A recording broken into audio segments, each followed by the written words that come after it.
Warning. The following podcast is utter nonsense and may cause agoraphobia, kleptomania, insomnia, and oppositional defiance disorder. We are required by law to provide you with this disclaimer for hazardous materials.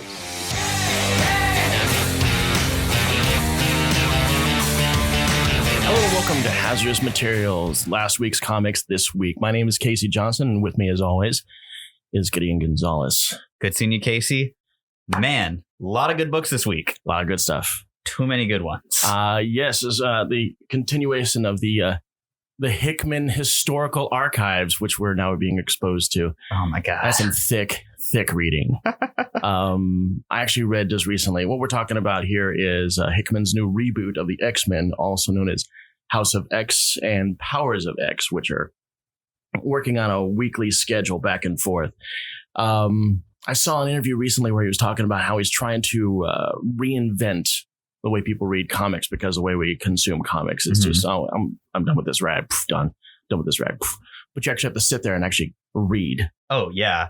I saw a guy online complaining that it read too much like a gaming manual. And I'm like, yeah, that's awesome. I want to get more like value out of my book. And I like the way this is world building with all these cool little like the future historical file stuff they do, where they just give you teases of what happens within that 100-year gap. So good. Yes, exactly. I was also looking at the graphs he's been using, which is not new. I mean, that's some of the stuff he used to do when he was with Avengers, but I like the Moira McTaggart life span thing. I thought that was super cool, allowing us to see which one we're talking about. I'm so curious about Moira 6. Just because I feel like that's probably the big mystery of the book, but I'm curious to see what they do with it. Okay, just kind of an explanation about what we're babbling about, but poor Moira McTaggart. Turns out she's a mutant. What is her magical mutant ability? Well, it's not magical, but it's still reincarnation. So whenever she dies, it basically just kind of restarts everything. Yeah, from the point of her birth going onwards. And the one we're on now is, because for fun thematics, Moira X, because it's on her 10th reincarnation. Yes, because according to Destiny, she's only got 10, maybe 11. I like how she's kind of doing that extra one, just in case a little retro writing happens a little later and Moira comes back to get one more time. Speaking of Destiny, did you see the preview for the History of the Marvel Universe coming out next week? I didn't. They are making Destiny and Mystique's relationship canon instead of just being subtext for all these years. About damn time. In the past, especially when Mystique first appeared, when they were trying to kill off Senator Kelly, thank you. Mm-hmm. The big assassination plot to kill Senator Kelly, when it was revealed to Nightcrawler, hey, who's that woman over there that looks exactly like me? And during that time, and from that time, you get the idea that Mystique and Destiny are these long-time friends, because Destiny is actually an old woman. Friends. And from what I understand, in an interview, Chris Claremont actually talked about the fact he was going to, reveal the fact. It was clear to him as he was writing that they were in fact lovers. But and you can cut the subtext with a knife, it is. But our Comics Code Authority, we can't have the gays on our comics. That puts a bad influence on kids or whatever. Like Kitty Pryde, as bi as the Comics Code would allow her, which it turns out gets you pretty close, because everyone picked up on it. There's lots of close friends in comics. I'm really glad that I was really happy when the first day I actually saw it, there was not a Comics Code Authority stamp on my comic, and I could read whatever the hell I wanted to. They're not going to say the word fuck, but hey, at least we'll have like realistic relationships. And entertain dialogue like that. So back to House of X. We got 3 timelines we're working with. We're looking with was it 4 actually? We got House of X like year 1. Yeah. Then we got 10 years in the future, which is the current day. But thankfully they cleared up that it's not literally 10 years, which I'm like, on the one hand, kind of breaks the thematic fun numbers, but also makes me trying to fit the entire X history into 10 years a lot less of a headache. Yeah, I saw also on the Moira McTaggart timeline that a lot of things that have been for us 20 years, for them has been 3. And that's a lot of shit to deal with in a 3-year span. That's pretty close to like Claremont years. Chris Claremont's system was always that 4 years in the real world translates to 1 year in the X-Men's time. Or something along those lines. Yeah, I've always thought that's a really good system because that gets you characters aging at a decent clip without everything getting too smushed. Yeah, I've always kind of measured the Marvel drag of time as being the age of whatever Peter is at this point. Yeah. Because he starts off at 16 and nowadays he's like 28 to 30 years old. Yeah. So he's been doing this for about 14 years. So that's the entirety of 50 years in 14 years. 50, 14. That's where we're going with that. So that's for what we're dealing with is in X-Men. So jumping ahead from 10 years, we go to 100 years, which of course, Wolverine's still alive. Of course he is. I'm kind of curious, though, how Mags, a.k.a. Magneto, is still rocking it. I don't know if that's Magneto. Certainly seems like it. Yeah. But the green outfit makes me wonder if it's someone who's more like related to Polaris. Was it green? I kind of remember it being white. Though Magneto in the current, like in the X10 thing is... he's in the white. Yeah. Okay, I'm getting confused. But the future one's in the green. And then we got also in the 100 years, I think it is, we've got Cypher in the body of Krakoa. Yes. And Krakoa has taken over his abilities. And most importantly, my boy Zorn. Zorn, who is much cooler looking than he used to be. A little bit of facts about the kind of names we're talking about. Everyone, of course, knows Magneto, but Zorn was a mutant who was established as having the head of a star, or his head was a star inside this casing. Mm-hmm. So he had like this metal kind of skull helmet. A little overpowering, but I guess I was who was writing at that time? That was Morrison created him. Morrison created that, and Morrison had some exotic ideas that didn't age well. A lot of them are, there's the Beast stuff besides the Cat Beast, because I love Cat Beast. Mm-hmm. But there's a subplot where Beast Fate comes out, which really is aged pretty horribly. Yeah. It's still like one of my favorite, actually probably my favorite X-Men run ever. I mean, not counting Claremont, because everybody considers Claremont the best run ever. And it's a pretty incredible 17-year run on a book. But Morrison was the X-Men that I grew up on, so I've got a lot of connection to that. Oh, yeah. Well, telling my age there. That's something we should probably bring up, the fact that me and Gideon are separated by decades, so we both got different upbringings. Yes. You got the whole Morrison thing, and I grew up on Claremont, easily brought up on Claremont. I started reading comics maybe a couple dozen years, no, not a couple dozen years, but about 2 years after Phoenix was introduced. Oh, wow. Yeah, I got some years on me. I started reading like right when the Ultimate Universe started. Ultimate Spider-Man was one of my first books. Ultimate Spider-Man was so damn good. So good. And it was so well handled at the very end. I thought that was really ballsy of them to off him off. Yeah. But then go straight into Miles, who, I gotta say, I fucking love Miles Morales. I love me some Miles Morales. I think he had a bit of a kind of not great period after they did that first time skip in his first book. Mm-hmm. But since Saladin Ahmed's come on, like really, really rocketed back up. Yeah. I think Bendis got a little stale on the title after that first couple years on him. Yeah. Who's writing Miles Morales right now? Saladin Ahmed. He did Quicksilver No Surrender, which was phenomenal. But probably the biggest thing he did was Black Bolt from a couple of years ago, which is absolutely incredible. Really? Yes. I've always had such a low opinion of all the not New Mutants, but Inhuman books. Same. That Marvel was slamming us with, trying to get us to believe, oh, hey, these are the real X-Men. It was the good one. The premise is Black Bolt is in a space prison and his cellmate is Absorbing Man. And they're both trying to hatch a prison break. Oh, that's hilarious. It's 12 issues, absolutely gorgeous. Christian Ward does the art on it. Okay, I think we need to bring things back to House of X. And I think the next stop we need to make, well, you know what? There's some things about the 10-year stop that I want to address. And that's, why is Jean Grey dressed like she's in the 70s? Hate that costume. Jean Grey, hot take, has never known how to dress. With the exception of the Phoenix costume, which was given to her by a space bird, every outfit she has is awful. It really is astonishingly bad. Well, I guess the new X-Men costume's pretty good, but again, it's a uniform that was given to her. Right. Which I guess most of her costumes are also. Charles Xavier, terrible fashion designer.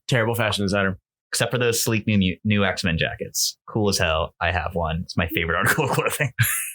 I want to steal that from you. Do you also have a Wolverine jacket, if I remember? No, I think that's just the new X-Men one. Okay. Yeah. Oh, somehow I know that has a Wolverine jacket, and I've been wanting to steal it. It is technically a Wolverine jacket. Is it the one with the stripes on the arms? It doesn't have the stripes on the arms, but it's the one that everyone wore in New X-Men, which got like the yellow X, the black sleeves, and the X armband. So apparently, what's going on in X-Men 10 years? Every mutant is pretty much considered part of this new nation, which is Krakoa. Yes, which is also as a mutant, the all new X-Men's first foe. Yes, he is the island that lives. Well, islands, I don't know if they live or not, but this one's a mutant, and was the mutant that the giant-sized X-Men back in 75 faced with Colossus, Nightcrawler, Storm, Thunderbird, all them boys, Banshee, Sunfire, and Wolverine. So now he's a pal. Krakoa is their pal now. He's a big pal. He's a friend. And he's actually friends now, much like Warlock used to be. He's friends with Cypher, who has figured out how to use language. Which, speaking of Cypher, the ending of this week's issue. Oh my god! Oh, not Cypher, of Warlock. Bringing in, blanking on their names. Warlock species. Not the Phalanx, the Technocracy. Yes, Technocracy and the Phalanx. The way that they're tying in the AI versus mutant kind of rivalry of who's going to take over the future. Yeah, they pretty much broke it down that no matter what's going to happen, it's always going to be mutants versus machines. And I am so curious to see how they're going to evolve that dichotomy, because that's so interesting. It makes the Sentinels so much more interesting. My boy Nimrod, who I have long thought has been underappreciated, really getting to be a starring role in Powers of X. A serious threat. Oh my god, He was a serious threat even way back in the day, but then, like you said, underutilized. Yeah, like I love that arc where it was around when Secret Wars 2 happened, where he's just chilling out with a family and like being a construction worker, but also still kind of killing mutants. He's still fucking Nimrod. Yeah. Like he's still wrestling Colossus and whatnot, but then he goes home and it's like, hello, family that's adopted me. Yeah, exactly. Well, we should probably need to jump into the 100. You should. Yes. X-Men 100. What was going on with X-Men 100? That is. So you read the last issue, right? I did. Okay, with the ending, where mutants are the dominant species now. They are kind of tying into Magneto's "We Are Your New Gods" line. Have a mini Garden of Eden where they have begun humanity again. Like kind of continuing this cycle. Like a zoo almost. Just to kind of remind them of their past. It's like, and behave this time. And then like the ending of the issue is the Phalanx arrives and they want to join them. Which, I'm some machines. I'm so curious to see how it plays out. Oh, it's so goddamn interesting. So this book is playing out over a weekly thing. So we're probably going to be talking about Hickman's reimagination of the X pretty much every show every week. It's done. It's the news. It is definitely the news everyone wants to talk about. There was a tweet I saw that said that the comics community hasn't been this united in just talking about comics every week since 52. And I was like, yeah, I love that. Such a good ride, 52. Yeah. My favorite thing to do ever is talking comics with people who only have like a passing knowledge of comics. And this feels like a good opportunity to do it. It's like, hey, look at this cerebral stuff you're dealing with. There's no way this is your 8-year-old comic book. This is Jonathan Hickman made a PowerPoint just for you. Yeah, you need to check this out. And I want you to sit down and actually, read it and tell me what you got back. And I guarantee you that it's not going to be some candy-coated kid crap. All right, enough about Hickman highbrow comics. Yes, let's get to Amazing Spider-Man. Which is a delight. I really love this series. I love the fact that Nick Spencer from the Superior Foes of Spider-Man is now running the shop on this. And he is not afraid to bring in familiar faces like Boomerang. Oh, my boy Boomerang. Peter Parker's roommate. And terrible friend. Absolutely horrible person. But he can't stop hanging out with him because he's fun. But he's a terrible roommate. And Boomerang. Since Boomerang did some stuff against Hydra during that whole Cap Hydra thing that got him exonerated. He was living out, and I think I was in Jersey, can't remember exactly where, but he was like right there. He managed to just barely avoid getting sucked into the dark zone. Is that what it's called? The dark dimension. There we go. Right. With all the other heroes. Which, it's got to be a nightmare for anybody living in New York. I mean, you sat through all these horrible things. And now, by the way, no power. You're in a devil zone. It's like Gotham. Why would you live in Marble, New York? Exactly. Marvel in New York. I don't even think people have life insurance policies in New York. They're handing out. Oh, yeah, I'm here to sell you some life insurance. Where do you live? Utah? Okay, that's no problem. Where do you live? New York? Nah, sorry. You got to go. There was a book about a decade ago called Gravity, where the whole thing was like this superpowered kid who lived like out in the Midwest or somewhere, specifically goes to college to New York because he's like, that's where all the superheroes go. And it's a really, really, really fun little underappreciated book. Gravity by Sean McKeever and Mike Norton. I enjoyed Gravity too, and as well, from what I understand, he was being groomed to be the next Captain Marvel. Yeah, and then I'm not sure why they did it. They just kind of pulled the rug out from under him and were just like, eh. And they killed him in that Beyond miniseries. Yes. And then they were supposed to bring him back. And I think that's when they canceled their plans and changed direction on it. Yeah.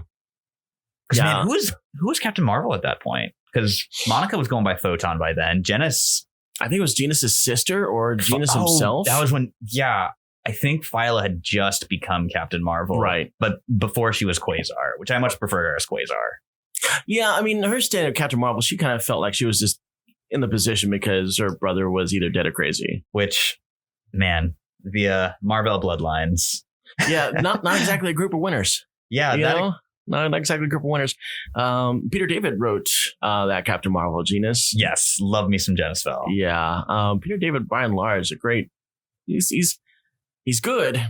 But like I was talking to you last week about his panache for sticking his favorite characters into infernal pacts with people, like he's done with Gideon from X Factor. Guido. And thank you. Sorry, I got your name mixed up. It's okay. I'm Gideon and I love Guido. Yes, at least your real Marvel namesake is nowhere to be found because old Top Knots. Man, when was the last time he even showed up? He was gone for at least 15 years, and they showed up because I guess the externals were like a B or C list storyline in X-Men, and then I think they killed them all, including him. Well, mercy killing. Yeah, exactly. And I think they addressed that Cannonball wasn't really an external; he wasn't really immortal, or however you want to recon something like this. Anyway, back to Spidey. Back to Spidey. We got really far off that one. He's brought back Boomerang. Boomerang is apparently trying to, I guess, go the route of redemption while still being a mansplaining douchebag. And hitting on Aunt May. Yes, it's like, yeah, Aunt May. It's really fun seeing Boomerang's arc play out in both Amazing and in Friendly Neighborhood. Yeah. Because they're treading some pretty similar ground, but it's done differently enough where you can just get different angles on it. But now we got apparently Boomerang has a thing against Kingpin. Yes. And he's grabbing stuff that Kingpin really wants, and he's beating him to the punch. And I guess because Kingpin is saddled with the job of being mayor of New York, because that's the way it's got to be. Willie Fisk is all win all the time. All the time. I mean, we had Lex Luthor could be president of the United States. I guess Wilson Fisk can be mayor of New York. Sir, Lex Luthor is a fine, upstanding member of this community, and I will not have him besmirched. And who was the previous mayor of New York? It was J. Jonah Jameson, which one of my favorite arcs for the character was really him as the mayor. I really love how far J. Jonah Jameson has become from a one note, I hate Spider-Man, he's a menace, to my father is dating your aunt, and now I begrudgingly understand that Parker's now my stepbrother, and I will hang with him in social environments, to Spider-Man's least favorite cheerleader. Yes. And now bring him forward to now. And he actually knows that Peter Parker is Spider-Man because Spider-Man outright trusted him. And obnoxiously goes to bat for Spidey on his show. Yes. Now he's like completely reversed. He's still obnoxious. He's still loud, but it's all about how awesome Spider-Man is and what a great hero he is. And you guys need to all stop, hating on him. And oh my God, he's like that uncle that loves you, but he's just such a goop. You can't really hang with him. It's like, get off me, man. Get off me. So back on to the plot of the ongoing books right now. So Beetle, who was one of Boomerang's gang and Superior Foes of Spider-Man, gets together a group of like-minded women villains, including Lady Octopus, who has been redesigned to look like Olivia Octavius from Spider-Verse, which is a good move, but it made me kind of sad that it's not Liv. I was like, oh, I don't remember what her like secret identity name is, but the 90s Lady Octopus and not the really cool Doc Ock we saw in the movie. I was not really a big fan of 90s Lady Octopus. Yeah, she was a Ben Reilly villain. Yeah. I mean, but Liv Octavius from... Such a good character. Oh my God. I've never been that surprised about a villain than when she goes, I can't wait to watch you fall apart. I'm like, hey, wait, what's going on here? And the way she does her hair up into a beehive look, so she looks like an octopus. Her silhouette becomes an octopus. Yeah, drops the hair and the stuff just comes out. Yeah, I've been surprised. I applaud you. Yeah, it's so rare to actually get a nice twist that a character's in a movie when we're just bombarded by casting announcements and behind the scenes pictures and all that jazz. But it was such a oh my God, Doc Ock's in this movie, and she's amazing. So who else we got in this female roundup? We've got Electro, the new Electro. He was rather homicidal. Yeah, and who I'm glad Boomerang made the same mistake that everyone else I've heard make and call her Electra. Yes, because you're a woman. I mean, we're supposed to add A's to that, right? You're Electra, right? Raw? No? I mean, could be worse. Could be great costume. Could be like Terminatrix. Oh God. We've got Scorpia, who I haven't seen in a while. I remember her first showing up in Kevin Smith's Evil That Men Do as a side villain. I was wondering if she was connected to Scorpion. She's got I don't know if she was female Scorpion from Heroes for Hire. Oh, I did not read that. So wait.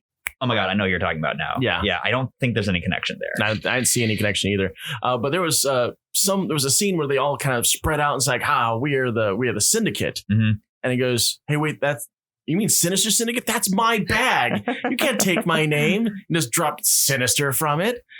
And then he just, they had such his energy about getting revenge on Boomerang. And he just totally mansplains them right into how to do heists. It's like, you can't do this. This is Feast, which you guys, if you played Marvel's Spider-Man on PS4, Feast is the homeless center that May is part of, and now is being rebuilt. But apparently they chose that area to confront him, and he thinks that they're there to do a heist. So he's like mansplaining. He's like, can't do this. Can we do this somewhere else? By the way, nice costume. The best part of it, though, isn't that he says you can't do it because it's just because morally. It's because they don't even keep cash here. You can steal maybe a couple cans of food. Exactly. Still a D-bag. He's trying to be better, I guess. I don't know if you're reading Friendly Neighborhood, but in there, he goes to try and help out at the Feast Center because there's Peter gets a police scanner that tells him that someone's breaking into the Feast Center. And so Boomerang's like, oh man, my roommate's in jam. I got to go help him. So he puts on his costume to try and catch the guy. Winds up being Prowler, who is not breaking in to steal, but breaking in for other reasons. Yeah. And Boomerang, being Boomerang, throws a bomberang at him and blows up the Feast Center. Oh, I didn't catch that. So now that explains why Feast Center is in complete rubble. Because it's his fault. Yes. That's hilarious. Because Fred Myers is the worst. And we love him for it. So I know they did a little bit of retconning involving Prowler now that you bring him up. I quickly spanned through the Miles Morales issue this month. Mm-hmm. And I see that they're kind of merging our world's Prowler kind of with the family that has been introduced into this universe. Yeah. And he is actually Miles Morales' uncle now. Yeah. I know they brought Aaron back. I didn't because it's still definitively Hobie Brown in Friendly Neighborhood. Right. So I guess they're going to just have two Prowlers at the same time, or? Well, I thought Hobie Brown was the one they were using Miles Morales, unless I read that wrong. No, that's Aaron. I think I can't remember what his last name is. Because they're almost dressed alike.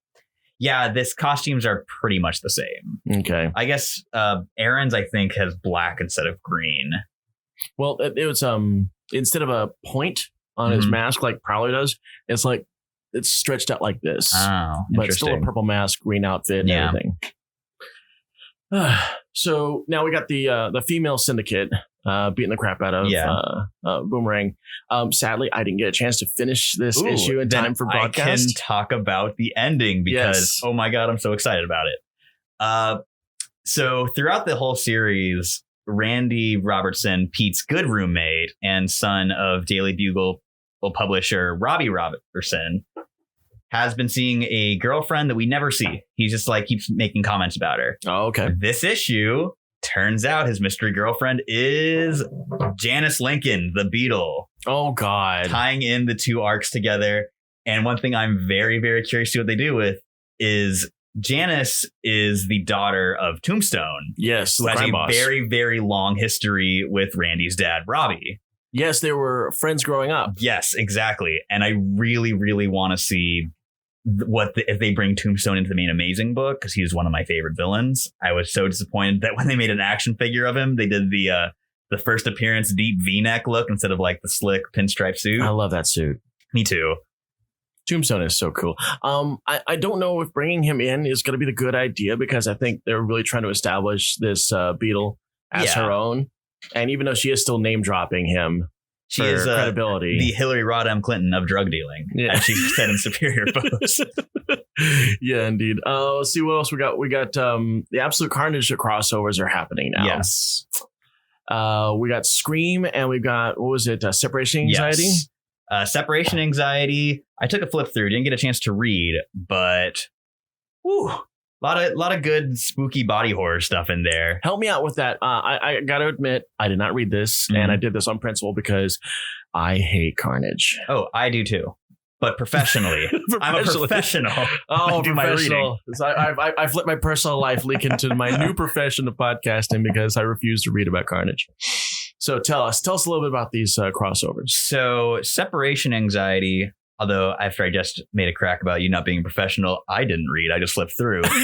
But it's bringing back the symbiotes from Separation Anxiety and Venom Lethal Protector, which was in very 90s fashion. We like Venom. Let's make 5 more in varying colors. Oh, that's right. Scream was part of that. Yes. And Scream got her own book because Scream is the only one that really had any character. Yeah. But yeah, so we've got, it's Phage, Agony, Lasher, Riot, who you might remember from being questionably the main villain of the Venom movie. Mm-hmm. Why you would go with Riot, the one who I remember he's the brown Venom. I actually have a friend of mine who's really into the symbiotes, and for some strange reason, his favorite is Lasher. Lasher got that cool look, though. He got got them green tentacles. Is that what's going on with that? I think so. Now he looks horrifying. The new design for Lasher, and I'll let you look it up on your own time, but or right now if you want to. Oh yeah, I got a phone right here. Quality body horror. He looks like. I try to good description for it. We got tentacles. A tentacles. A D&D monster based on a man's fear of vaginas. He looks like a demonic tentacled toothed vagina. And oh my God. He's green, right? Yes. Okay. They did there's a design cover where it's just the new designs for the symbiotes. And they all look so creepy and so much better than just player 2 through 5 of Venom in a fighting game. I'm looking at him. He does kind of look just like green Spidey with legs. Yeah. And of course, none of the common stuff is hitting Google, so I can't see this horror vagina you're trying to describe here. It's great. Immortal Hulk really brought body horror back on the table, and then Separation Anxiety ran with it, and we will get to Immortal Hulk later. Because, oh boy, I love me some Immortal Hulk. You're going to have to include me on that whole thing, because I am still trying to grind through Immortal Hulk. And from what I understand, it's quite a run. So to wrap up our Carnage talk, I did read through Scream. Patricia Robertson, the original host, is back. There is some spooky old god necromancy going on. She's got her little Absolute Carnage swirl from Null, the symbiote god. Not a fan. Not a fan. Not a big Null guy. Not a big Null guy, got to be honest. So explain to me one thing. Why did Marvel think that Carnage was such a big thing that they made a midnight release? Oh, well, unfortunately, we live in a world where Carnage is a big thing. People love Carnage. Like, just for some context, I do work at a comic book store, and people have just been going nuts for Absolute Carnage. The Venom book has been one of the like best-selling Marvel books of the last year, and from day one, it's been building up to this. Did Carnage USA sell well? Carnage USA, those Carnage minis did okay. They like the hype. They didn't have that like buildup of hype to it. It's just kind of like, oh, we haven't done anything with Carnage in a while. Here's a Carnage mini. Here's a Carnage mini. And they did pretty good. I remember Minimum Carnage doing a pretty decent boost for Agent Venom and for Scarlet Spider. As much as I hate Carnage, I did read him when he was inverted. Do you remember that? Oh, yes. When he was trying to help out people, but still in a lethal fashion. I think, yeah, him and Axis was the first time I felt a good hook for a voice on Carnage, when they were like, let's just lean into making him like crazy murder redneck like Otis from House of a Thousand Corpses. And that worked for me. Yeah. I was like, okay, he's not just murder, kill guy. There's a little bit of background. A while back, Marvel did an event called Axis. And the fallout of this, I'm not gonna get too deeply into the storyline of that book, but let's just say that Scarlet Witch had an opportunity to invert a group of heroes and a group of villains that were at this particular fight. Oh, was it Scarlet Witch that did it? Yeah. Oh man, I totally thought it was Red Skull using the Xavier brain. Oh, what was it? I thought it was. I think it was a combination of the two. Yeah, it was some kind of weird hoodoo, and she was definitely involved. It was definitely like Red Onslaught, which or something. Yeah. So people like Sabretooth, Hobgoblin, Carnage, the Enchantress, Apocalypse, Mystique, Deadpool were all inverted. Well, those are the villains, and then of course we had heroes like Havoc, Iron Man. The best Iron Man book of the decade, by the way. Superior I love that Iron Man. I love that Iron Man book, and that was actually my favorite armor. Yeah, I used to be the Scarlet Centurion's backer, from the 80s. I'm a big Centurion guy. But the iPhone Iron Man was definitely my favorite armor. Now I bought way too many variants from that book because I was like, damn, these are all gorgeous. And they never truly resolved that.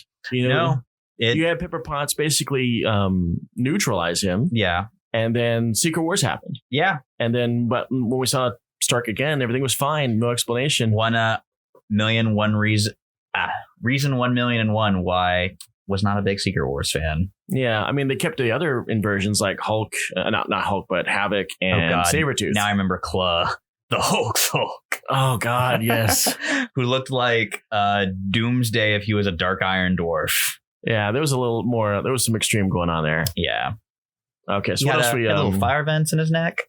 I think we're going to talk about, since we're talking about Hulk, let's throw ourselves deeply into Immortal Hulk here.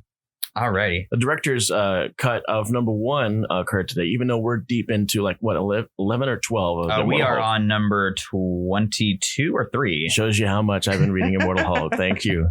This is, I want to say, the 6th or 7th printing of #1, as they've been steadily putting out later printings over a year. And this is the one that I picked up. Yes. This is because I'm trying to get into this. I'm trying to catch up. That sweet EC comic style horror cover, where it's got like the big block cut out and the little side heads on the left. I mean, those were some cool books. That's some great spooky stuff. They really were.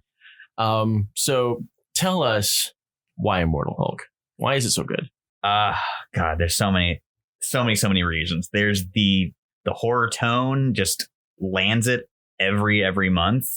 There's Al Ewing's clear love of Hulk continuity, and not just like playing the hits, which is the worst kind of love of continuity. And because then you're like, oh, this is fine, but why don't I just read like a Peter David issue? But no, it's expanding the mythology. It's building on stuff. It brings back Devil Hulk, which was the main villain from the Hulk book of my childhood, the Paul Jenkins, Ron Garney run. I actually largely ignored Hulk up until Peter David did the Pantheon Hulk. Yes, I love me some Professor Hulk. I loved Professor Hulk. I bought all of those because Dale Keown was doing the art at the time, and it was outstanding. Man, let me do a small sidebar. What the hell has Dale Keown been doing for the past 20 years? I want to say he's been doing like character design stuff, because he'll pop in and do variants every so often. Because, man, he is just like almost gone. Almost the same way like J. Scott Campbell feels like he's almost gone, except for the occasional constantly deluged by J. Scott Campbell variants. He basically just does like variants exclusive to his web store, and he's got to be making crazy money off of that because he has been making every Art Spider Adams gets money. Oh yeah, because I haven't seen Art Adams make anything for 18 years. Man, I would love to see a new Monkey Man and O'Brien book. Now screw that. I want Art Adams to do an X-Men book. I want him to do this X-Men book, even though the artist that's doing Powers and House is outstanding. Yeah, R.B. Silva on Powers and Now I don't feel alone. I feel Pepe Larraz. Pepe Larraz. I remember because there's a customer who buys everything Pepe Larraz does and only ordered House of X without Powers. And I was like, "Are you sure?" They're completely intertwined. And he was just like, "Nah, just want the Pepe Larraz art." And I was like, "Power on you, dude. Elitist bastard." Support the guy you want." So, is there anything about Hulk that you want to leave our listeners with before we pop over into what Gwenpool has decided to do with herself? Joe Fixit's in Hulk. He's not in the director's cut to #1, but he shows up and he's amazing in it. So is the director's cut, like, is it cutting material? Because I always thought it was going to be adding material. So the director's cut, which it's always been a weird term for comics because it's nothing like what a director's cut actually is. The director's cut gets you the full issue. Everything's there, but with the original pencil art for the book, which Joe Bennett's pencils are worth the price of admission. Like, that's the reason I bought the book, because they're so gorgeous. Okay. Like you could just print it as like just the pencils. Like, it's so tight. Everything's so detailed. Like he does all the work for that inking. And Alex Ross has been doing the covers for this since day one. And they are, I'm going to say it, the best work of his career. I can't believe they got Alex Ross to do 2 years worth of covers. Oh my God. Yeah. Like he did the Spidey covers, and I wasn't crazy about him, but his Hulk work is just, he's experimenting with new things. He's jumping into the body horror in ways I never expected Alex Ross to. Like, I gotta say that Marvel must be really expecting big things from this book to be investing that deeply in Alex Ross, because Alex Ross isn't cheap. Yeah, that's it. He is especially, I mean, just 1-2 covers would bankrupt a third-rate comic company, but Marvel's just bang, bang. Hey, crank out the Rembrandts out for each month for this guy, buddy. We got you on the hook for the next couple of years. That's Marvel money. That's Disney money going on there. And it's really interesting because the book was kind of a sleeper hit. Like, I remember when it first started off, like, not a ton of people were reading it, but it's been getting bigger and bigger sales, which isn't something you normally see in like modern mainstream comic books. Normally you start off high and then you slowly taper down. If you're good, you taper down slowly. If not, you taper down a bit quicker. But this one, they've been gaining readers, and my God, they deserve it. Let's back up a little bit and explain exactly what is different about this Hulk. Why does he have his own title? Why is he immortal? And why body horror? So, Immortal Hulk is after Bruce Banner failed to die because, for some reason, Gamma people can't. And that's the big mystery of the book. Okay. So, and that's also the device they're using to bring back all of these Hulk characters. So is A-Bomb back? Yes. Okay. Because Red Hulk put a shell through his head. Yes. His head. Through a little accent. And that is the stuff they do with Abomination is terrifying. Really? Like, they really lean into making him a horrifying abomination, because they have Rick Jones's body, which has some gamma left in it, and they have the remains of Emil Blonsky, and they just kind of mash the parts they have together. And Rick Jones was famously executed during the whole Cap Hydra affair. So this is how they're bringing him back? Yes. Okay. It's, oh man, you've got to read it. Just the first time they show what Abomination looks like, I just had this pure visceral reaction. I'm excited about this as a new reader. And seeing Alex Ross draw it on one of the covers, it's amazing. Like, I want a poster. There's so many covers from this run that I want posters of. The Abomination just screaming at you is, it's so good. So I got to put this on my list of stuff that I've completely neglected because I'm a hack. And I call myself a hack because I still have not read Vision's limited series. So you gotta. And I have the issues. I have them, but I just can't crack it. You know, every time I want to crack it, I'm like, I'm just going to read Captain Marvel. Vision is one of those books that I give to my friends who don't read comics to get them into comics. Like that's on my short list of like 3 books to hand out to people. Well, next on the list, we've actually got the quick follow-up to Gwenpool. Gwenpool was a title about a character who, for all intents and purposes, is us. Yes. A character from our universe into the Marvel Universe with the full knowledge of the Marvel Universe. So she'll walk up to people and go, hey, you're Peter Parker. You really shouldn't be doing that kind of stuff with, this person and that person. And your Aunt May trying to marry Doc Ock. What's up with that? Gwenpool has been almost as, I want to say obnoxious, but she definitely spoils situations that she's in Deadpool style. And I think, of course, that's why she's Gwenpool. Anyway, Gwenpool's book was canceled. Was it about a month or 2 ago? Her solo book's been over for probably close to a year, 6 months ago now. But I just read the last issue, and I guess it felt like it was last month. It's so good. But she was in West Coast Avengers pretty quickly after that. Yes. How long did West Coast last? Because I've got 8 issues of that. It went, I think, 10 issues. 10 issues? And then got canceled. Right as soon as it got canceled, my Steam ran out about buying the rest of them. And I really liked West Coast Avengers. And then they showed up in Superior Spider-Man for 2 issues for War of the Realms crossover. Mm-hmm. And now we're in Gwenpool Strikes Back, which is her fight for relevancy so that she doesn't just disappear. Right. And that's what we're dealing with this month. Yeah. As a comic character, if you're like, say, Gideon of the Externals, if people don't care about you, you don't exist. Yeah. And that's exactly why once she realized that she was in a comic book universe, she realized the rules. I have to get a costume or I'm going to disappear into obscurity or get killed. And base yourself on the 2 biggest trends in Marvel and what was it, 2015, 2016? Oh, God. I think it was even further back than that. No, because she showed up after I started working at the store. So she showed up as a result of the Secret Wars covers. So that'd be like 2015, 2016. Yeah. That was a great cover, too. Yeah. That was a fun one. Was that Jason Campbell did that? That was Chris Pacello. Chris Pacello, who I love. Yeah. I love his character designing and another all-time great X artist. Yes, he loves stripes and circles, and he really knows what to do with it. I love it. His signature is a circle. I love how he drew Mystique. He actually redesigned the Mystique outfit to look like it has more of a texture to it, and I really, really like that. I didn't like his Sabretooth though because it was all hulking and yeah. I again, like one of my X books as a kid was back issues of Generation X. Yes, and he is all over that book. Yes. Is Synergy alive? I don't think so. I don't think so either. I think Sync died at the end of that. That's what I meant to say is Sync. Thanks for picking up on it anyway.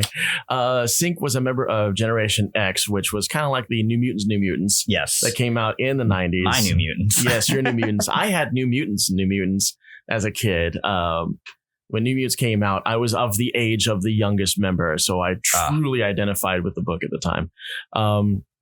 But yeah, when Generation X came out, I was like, oh, damn, that's polished. That's beautiful. I mean, the first issue was that plastic cover that was foil and all those colors and stuff. And I was stuck to it. But I guess as the book started aging, it felt like, oh, we'll have to kill him character here and there. I mean, Sync caught a bullet. Yeah, I think they got kind of washed up in that Eve of Extinction era right before Grant Morrison took over, which... Again, love Grant Morrison's run, my favorites, but the lead up into it was while they were like rapidly chopping the X blocks. Yeah, so poor in Generation X had to go. So we got Gwenpool, seeing how that's going to go. It is I love the issue. It is the personification of a quality shit posting Twitter. Yes, and the fact that she's practically blackmailing Spider-Man. Yes, with her active knowledge of his shenanigans. The scene where she realizes that her intrusive thoughts become thought bubbles, and she does the little like ASCI art of the bunny holding a sign in a thought bubble. It's amazing. I feel like such a poser liking Gwenpool because I mean she's great, but it just feels like we're just harping on this drawing that we just happen to throw out as an alternate cover for Secret Wars. But the fact that they took this throwaway character and made something fresh and new with it. Well, you know who wrote her first series, right? No. Christopher Hastings of Dr. McNinja. Dr. McNinja? Oh, my God. Dr. McNinja was a webcomic that ran for years. And he is a doctor who's also a ninja. He comes from a family of McNinjas. From the New Hampshire McNinjas? Oh, I know those people. The line of dialogue that's my favorite that really kind of like describes the book's tone. Can you call a webcomic a book? I don't think so. I mean, it got published later on. I think we're talking about new ground. We're talking about webcomics. But there's a scene where he's fighting a bunch of goons and he picks up a vending machine and throws it. And one of the goons says, "I thought he was a doctor." And then the other goon goes, "Don't forget, he also has the powers of a ninja." And of course, ninjas can do everything. Exactly. Okay, so next up, we got Fantastic Four, and we got something that any true Marvelite loves to see, and that's when Thing throws down with Hulk. Oh my God. I got to price a few of the early Thing and Hulk issues today at work, and God, every cover's so good. I truly enjoy the fact that every once in a while Hulk is reminded, hey, you know what? I might not be top boy in this situation. He might be the strongest one there is, but he ain't the scrappiest. No, Things definitely got him taken out when it comes down to brains. Yeah.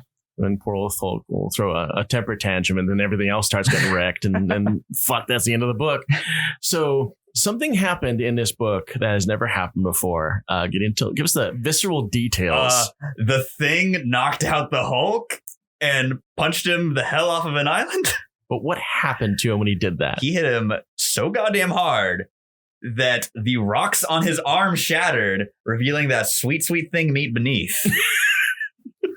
Which he then had to put a vibranium cast on his arm, and I think that's got to be like the coolest fucking scar ever. This is when I punched Hulk off an island. No biggie. He had to be there. I think my favorite part of that amazing decking, though, is that Hulk hits him with his adamantium wedding ring, or Thing hits the Hulk with his adamantium wedding ring. Because baller, man, FF, they baller big time. Oh yeah. You know, that's adamantium. He clocks him with that, and you see the rocks just jump off of him, and he's got this like dark purple meaty arm. And this is like the most brutal Thing fight I've ever seen, because even before that, like Hulk is knocking chunks off of him, and you're like seeing like part of his eyebrow comes off.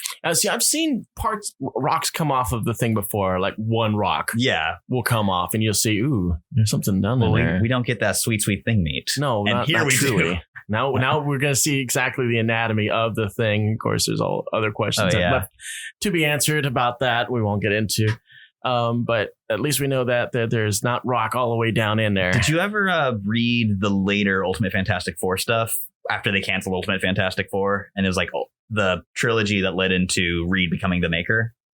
I read Reed's downfall into becoming a complete nut job. Exactly. Yeah. The Maker with his egg-shaped head. He expanded his cranium. Yes. So his brain would work better. I think I might be remembering this wrong because it's never been called back again, but I want to say he had like a portal to a pocket dimension in there that he could infinitely expand his mind. Yes. Okay. Because I thought that was the coolest thing ever, but then they never talk about it. It's like, did I imagine that? You need a serious writer. Hickman needs to tackle that, and then we'll know all about it. Oh, yeah. I mean, Professor X kind of looks like the Maker now. He does. Yeah. So a lot of questions about when I first saw it, I was like, is that the Maker? Is the Maker in this book? But then I saw the big X, and there's a big sphere.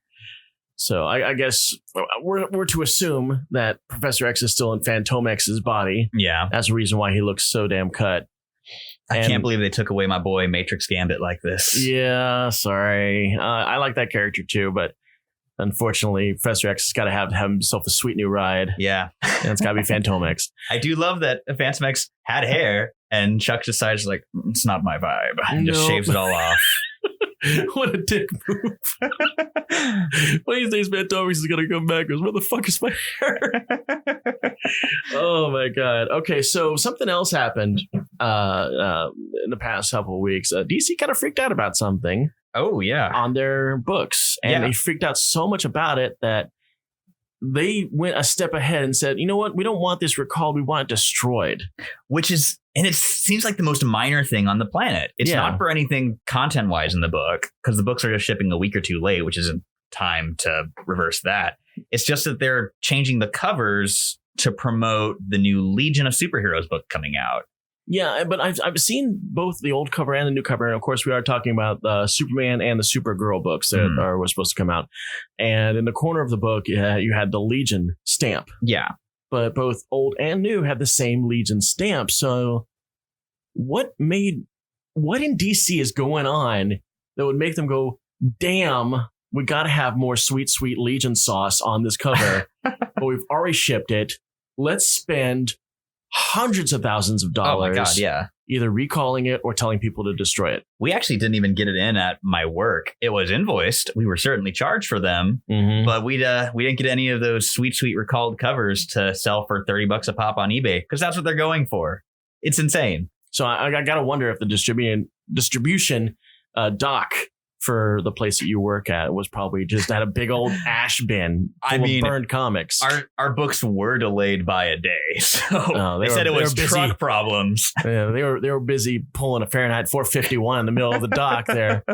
Oh man, time to burn this, can't they? Kids thinking that the Legion's not a thing, you know? Yeah, it's so weird to me because maybe it's just a generational thing because the Legion of Superheroes has never been a big deal to me. Like the biggest Legion thing in my lifetime was the cartoon. And I was like, this is fine, I guess. I love the Legion cartoon. That wasn't my favorite. I like the character designs on it. Yeah, I do like the art direction on it a lot. Yeah. But it didn't really grab me. And I've wanted to go back and read some of the 90s stuff that was coming out when I was like a little kid. Because that's like Mark Waid, Dan Abnett and Andy Lanning worked on those. And I like all these creators. And it seems like a decent entry point because Classic Legion's a lot. I was around during the George Perez Legion. Also when they were trying to reintroduce Darkseid and Darkseid's lieutenants to the 30th century. I have heard great things about the Great Darkness Saga. Like it's one of the best comic books of their leagues. So good. Just talking about it's giving me little fanboy goosebumps over here. The Darkseid Saga and Legion of Superheroes is definitely worth getting like a freaking omnibus of it and just cranking through it. God, I loved characters like Wildfire was my favorite out of that. I do have a favorite Legion member. It's like, I don't know if I have a favorite. No, it's Matter Eater Lad. It's Space Jughead. He had a green and black outfit, if I remember right, and he just kind of sit there eating whatever the fuck you handed to him. Did you see that Legion of Superheroes action figure box that they did like 6 years ago? I know they did something special for Matter Eater Lad, but I've forgotten what it is. His head sculpt is him chewing. So like one of his cheeks is like full and like he's got this kind of goofy Popeye-esque expression almost. Oh my God. Now that we're actually talking about it, I'm going to go home and I'm going to Amazon the crap out of that Darkseid Saga because I've got to have it. I got to read that. Yeah. I got to read that like crazy. But then you can loan it to me so I can read it. I will. Actually, it might be on the DC Universe app. Friendly plug. Now, while we're trying to go through our docket about what we're going to be talking today, you in your artsy fartsy kind of way introduced a bunch of books I never heard of, and I'll freely talk about this, but we're going to talk about it. And that's we got not Black Hammer, but Black Hammer Falls? Justice League. Well, we'll use it as a segue. We'll segue from a book an indie book that crosses over with a mainstream comic book, and then we'll go to like the wilder indie stuff. The wilder indie stuff. Okay, so we're going to talk about the DC stuff I don't know a damn thing about because DC has hurt my feelings way too much. So Black Hammer is a Dark Horse book by Jeff Lemire and a bunch of different artists, but primarily Dean Ormston. And the premise is it's a superhero universe that's loosely based on like classic pre-crisis DC with a good bit of Marvel sprinkled in there. But it's such a well thought out superhero universe. Like they've got, here's our golden age, here's our silver age. Okay, so we're not talking about a DC book here. No. Who actually does Black Hammer? Dark Horse. Oh, okay. You did say that at the very beginning, but I didn't pick it up. Okay, go ahead. And the hook of the book is that a group of 6 superheroes faced off against essentially the Anti-Monitor. He's called Anti-God in this. And they sloppy. They stop. There's a lot of very like transparent XPs, but they're treated with so much care and love that you're like, this is just a really cool take on these. Okay. And they stop. The crisis is averted, but those 6 heroes disappear and they wake up on a farmhouse where seemingly no one has any knowledge of superheroes. And so they're trying to figure out why they're trapped there and how do they get out. The Justice League crossover has the 2 groups switch universes. So the Justice League winds up on the farm prison thing, which I don't want to get too deep into because y'all should really read Black Hammer. It's a damn good book. I gotta say, I'm a little intrigued on the whole idea of coming into a universe that what are heroes? Yeah. And now we got this team. How does the world react? So, and then the Black Hammer heroes who are very, very rusty and out of practice because a lot of them are Golden Age heroes. Like Abraham Slam is like a kind of Captain America, Daredevil style guy where he was like, what's this guy's name again? Abraham Slam. Oh my God, that's awesome. He was a boxer who got a super soldier serum and decks Nazis. And he is like... What a great character to introduce during this time. And he is like in his 60s because the crisis happened like in the 80s. And he was active in the 40s. But he's just this like scraggly old man who will punch the shit out of anything. Oh God, I already love this guy. One of the characters is Golden Gale, who is a Shazam type character where she was like 8 or 10 years old when she got the wizard equivalent to give her powers. But in a kind of an inversion of how the Billy Batson Shazam works, her superpowered form stays at being an 8 or 10 year old. And now she's like an 80-year-old woman. There's a little bit of a reverse there. Yes. And she is a very foul-mouthed, hard drinking and smoking, superpowered 8-year-old who is trapped in this body because her old body will die. Okay. And so you got the Justice League adjusting to life on a farm, and you've got the Black Hammer superheroes trying to be superheroes again.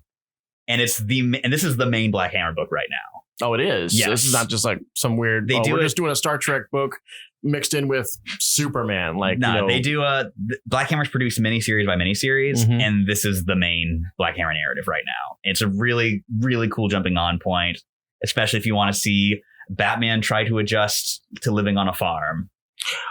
Let's crank through the last things we got on a racetrack way. Give me the 1-minute spiel on Gideon Falls and why it's good. It is, again, by Jeff Lemire with art by Andrea Sorrentino. It is about 2 conflicting mysteries in the small town of Gideon Falls involving a otherworldly artifact called the Black Barn. And it's 2 separate narratives. I don't want to spoil how they're separated, because much like The Good Place, it's a book where every season drastically changes what it's about. I fucking love The Good Place. If you like twisty horror that involves, among other things, possession, creepy small towns, creepy big cities. Okay, so that's already well within its series. It's like, and it goes from the smallest scale horror to big cosmic horror on a dime. Okay, so what last we got? Second Coming. Tell us about that. Second Coming is the book that DC backed out of publishing because it's about Old Testament God sending his son Jesus Christ to learn from a real man's man of a God, son God, or oh man, I can't remember what his name is, but it's basically Superman. And not the first time that DC has backed out of a book a couple issues in. That's exactly what they did with The Boys, which was reasonably successful, I'd say. Yeah, around the issue number 3 or 4, DC decided, this Boys book is a little too racy for us. We're backing out of it. And we all got sad because it's Garth Ennis, and Garth Ennis is my all-time favorite writer. And we were lucky enough that Dynamite picked up the rest of the series and carried it to its fruition. And now, boom, we're on Amazon. We got big stars playing our people. It's the biggest thing that Amazon has ever done. It's absolutely insane to me that The Boys is like the center of superhero zeitgeist right now. Yeah, I love it. I'll be honest. Did not like the book. I enjoyed the book. Of course, going into it, with Rosie, I love Garth Ennis. I also am a big Ennis fan. Yeah, I was reading Hitman way back, and Preacher to this day remains my favorite comic book, hands down. Yeah, it's a contender. That's 66 issues of Prime Gold, and the series ended here in San Antonio. Can't ask for more. Doesn't suck. All right, so that finishes up our mainstream stuff. We got a couple things we want to look at here.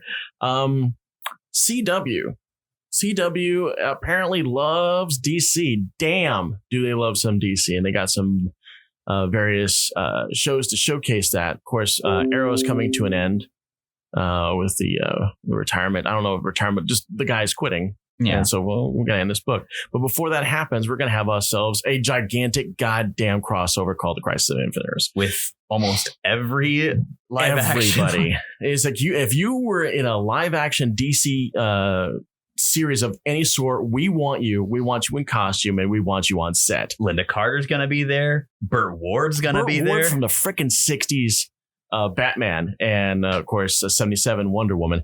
Kevin Conroy is going to be a live action Batman for the first time. Yes. And from what I'm hearing, the stars from Smallville are heavily hinted at being in it. So much so that who's the guy that plays Clark in Smallville? Is Tom Welling. Tom Welling on Twitter yesterday responded to somebody saying, "Oh, why isn't it would be stupid for us to have this and not have Tom Welling return as Superman?" To which he responded, "Duh."